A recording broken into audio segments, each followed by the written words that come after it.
శ్రీమాత్రే నమః. ప్రేక్షకులకి ఆ లలితాంబిక అమ్మవారి యొక్క అనుగ్రహం పరిపూర్ణంగా కలగాలని మనస్ఫూర్తిగా కోరుకుంటూ మనం ఈరోజు ఏప్రిల్ మాసంలో ద్వాదశ లగ్నాల వారికి గుర్తుపెట్టుకోండి, లగ్నం తెలియని వారు రాశిని చూసుకోవచ్చు. ఏ విధంగా ఉండబోతుంది, ఏ విషయాల పట్ల జాగ్రత్త వహించాలి, ఏ దేవతారాధన చేసుకోవాలనేటువంటి విషయాలు చెప్తుంది నేనైనప్పటికీ కూడా చెప్పేస్తుంది సాక్షాత్ లలిత అమ్మవారిగా భావిస్తూ ఈ నెల గ్రహస్థితి ఎలా ఉంది అని చూసుకున్నట్లయితే మనకి మేషరాశికి అధిపతి అయినటువంటి కుజుడు మూడో తేదీ నుంచి ఏప్రిల్ 3 నుంచి నీచంలోకి వెళ్తున్నాడు కర్కాటకంలో. వృషభంలో గురువు, అదేవిధంగా కన్యలో కేతువు. రవి మేషంలో 14వ తేదీ నుంచే మేషంలోకి మారుతాడు. 14వ తేదీ ముందుకి ఆ యొక్క శని, రాహువు, రవి, బుధ, శుక్ర పంచగ్రహ కూటమి నడుస్తూ ఉంటుంది. 14వ తేదీ నుంచి 4 గ్రహాలు కలిసి ఉంటాయి 12వ స్థానంలో. ఈ యొక్క గ్రహస్థితిని అనుసరించి ద్వాదశ లగ్నాలు లేదా రాశుల వారికి ఏ విధంగా ఉంటుందనే విషయం మనం ఇప్పుడు తెలుసుకుందాం. కన్యా లగ్నము, కన్యారాశి. మీకు ఈ యొక్క మాసంలో సప్తమ స్థానంలో షష్టగ్రహ కూటమి ప్లస్ పంచగ్రహ కూటమి, అంటే షష్టగ్రహ కూటమి ఒక రోజు ఉండి దాని తర్వాత పంచగ్రహ కూటమి అంతా ఈ మాసంలో ఏప్రిల్ 14 వరకు 5 గ్రహాలు కలిసి ఉంటాయి. దాని తర్వాత 4 గ్రహాలు కలిసి ఉంటాయి సప్తమ స్థానంలో. దీనివలన పార్ట్నర్స్, వివాహ విషయాలు ఇట్లాంటివి ఉంటాయండి, గుర్తుపెట్టుకోండి. అలాగే ధనాధిపతి, ముఖ్యంగా లగ్నంలో కేతువు ఎప్పుడైతే ఉన్నాడో, ఈ కేతువు ఎవరైతే ఉన్నారో కేతుగ్రహం యొక్క ప్రభావం ఎప్పుడైతే పడుతుందో ఇదేమిటంటే కాస్త మీకు ఒక రకమైనటువంటి వైరాగ్యాన్ని ఈ ప్రభావం ఇస్తూ ఉంటుంది. కాబట్టి ఎక్కువగా గణపతి ఆరాధన చేసుకోండి. కాకపోతే పార్ట్నర్సు, వివాహ సంబంధించిన విషయాలకు అసలు ముందుకు కదలడం ఇట్లాంటివన్నీ ఉంటుంది. కాకపోతే ఈ కుజుడు ఎప్పుడైతే మీకు కర్కాటక రాశిలో ఉన్నాడో ఈ కుజ ప్రభావం అనేటువంటిది పర్టికులర్గా 3వ తేదీ నుంచి లాభస్థానంలో, ఒక రకంగా లాభస్థానంలో పాపగ్రహాలు ఉండడం మంచిదే, కానీ ఎప్పుడూ నీచభంగ రాజయోగం జరిగినప్పుడు, అంటే ఈ 2 నెలల పాటు అక్కడ ఉండేటువంటి కుజుడు చంద్రుడు కొన్ని నక్షత్రాల్లో ఉన్నప్పుడు కన్యాలగ్నం వారికి లాభాలు ఇస్తాడు. ఎప్పుడు అది అంటే అశ్విని, భరణి, కృత్తిక నక్షత్రాల్లో ఉన్నప్పుడు. అదేవిధంగా పునర్వసు 4వ పాదము, పుష్యమి, ఆశ్లేష నక్షత్రాల్లో ఉన్నప్పుడు, చిత్తా 3, 4 పాదాలు, స్వాతి, విశాఖ 1, 2, 3 పాదాల్లో ఉన్నప్పుడు, మకర, కుంభ రాశుల్లో చంద్రుడు ఉన్నప్పుడు వీళ్ళకి యోగిస్తాడు. ఆ యొక్క కుజుడు అనేకమైన లాభాలు పరంగా ఇస్తూ ఉంటాడు. అయితే ఫైనాన్షియల్ గ్రోత్ చెప్పాలంటే బాగానే ఉంటుంది, దాని గురించి ఏమి ఇబ్బంది పడాల్సిన పని లేదు. ముఖ్యంగా 14వ తేదీ ఏప్రిల్ నుంచి రవి ఎప్పుడైతే ఎగ్జాల్ట్ పొజిషన్లోకి వస్తాడో ఫైనాన్షియల్ గ్రోతు, 14 తర్వాత మీరు ఏదైనా ప్రాపర్టీ తీసుకుందాం అనే ప్రయత్నం సక్సెస్ అవ్వడము. కాకపోతే 3, 8 అధిపతి కుజుడు కాస్త నీచంలో ఉన్నాడు కాబట్టి ఎవరితోనైనా కమ్యూనికేట్ చేసేటప్పుడు అది కొంత జాగ్రత్తగా చూసుకొని కమ్యూనికేట్ చేయండి, అది మెయిన్గా చూసుకోండి. మరొక విషయం ఏంటంటే ఇక్కడ ఉద్యోగ సంబంధించిన విషయంలో గతంలో పడినటువంటి స్ట్రెస్ ఏదైతుందో ఇప్పుడు కొంచెం తగ్గుతుంది. ఉద్యోగ అవకాశాలు కూడా చాలా మటుకు పెరుగుతాయి. అయితే మీకు లగ్నంలో ఉండే కేతువు వల్ల కాస్త మెడిటేషన్ చేసేటప్పుడు గణపతిని తలుచుకోండి. ఎక్కువగా వెంకటేశ్వర స్వామి యొక్క నామస్మరణ చేయండి, మీరు అన్ని విధాలా మీకు బాగుంటుంది.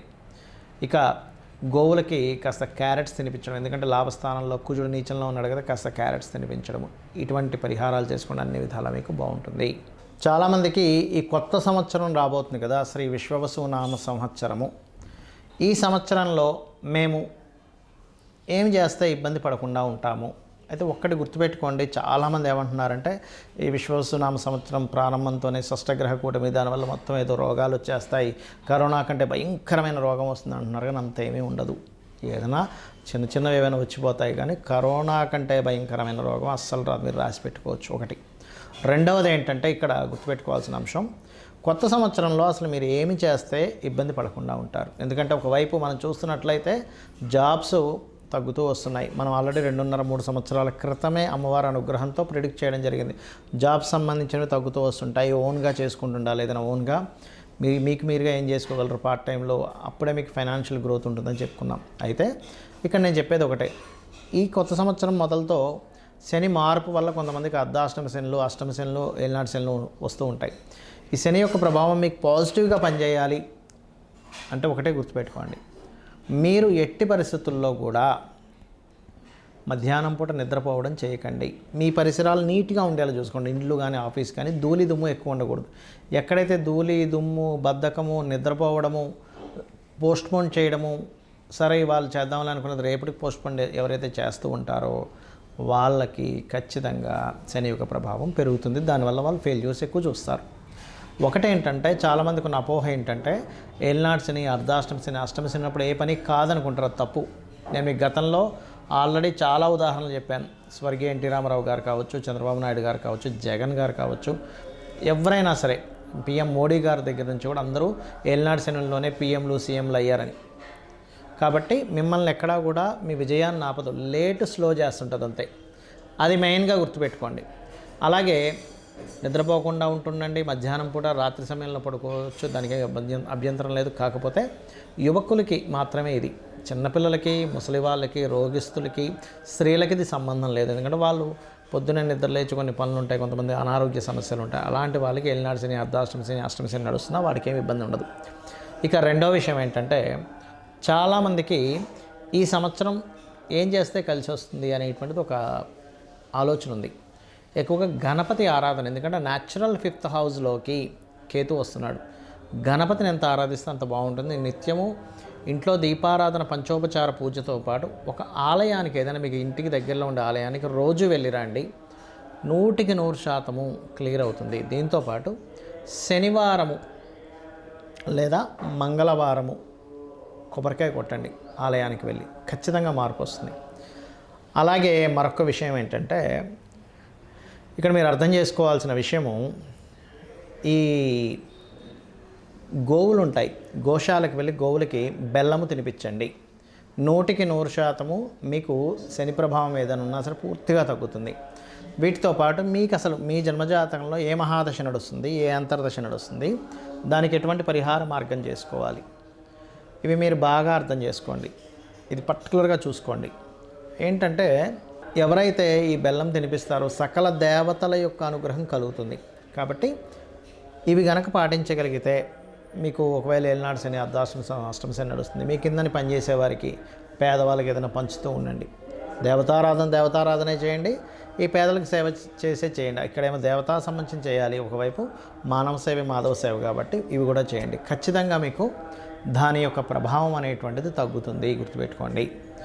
ఇక మరొక విషయం ఏంటంటే మీ మహాదశ, అంతర్దశ పరిశీలనతో పాటు ఏదైనా గుర్తుకోండి, మీ గ్రహస్థితులు ఎలా ఉన్నా ఇంట్లో కూడా కొన్ని మార్పులు చేసుకోవాలి. ఏమిటంటే ఉత్తరం వైపు ఎట్టి పరిస్థితుల్లో డార్క్ కలర్స్ లేకుండా చూసుకోండి, ఉత్తరం వైపు.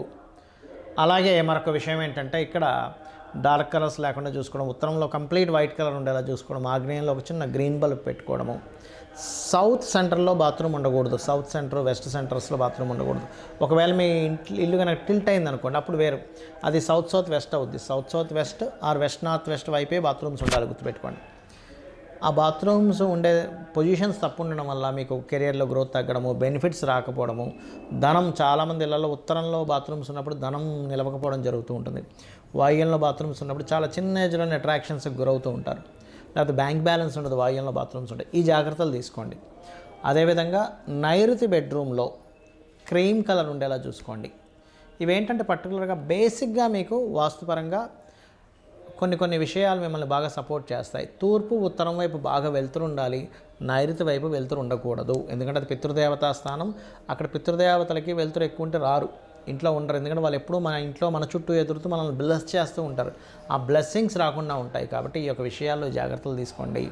మీరు ఈ విశ్వవసు నామ సంవత్సరంలో అద్భుతమైనటువంటి ఫలితాలు చూస్తారు. అమ్మవారి అనుగ్రహం పరిపూర్ణంగా మీరు పొందాలని మనస్ఫూర్తిగా మరోసారి కోరుకుంటూ శ్రీమాత్రే నమః.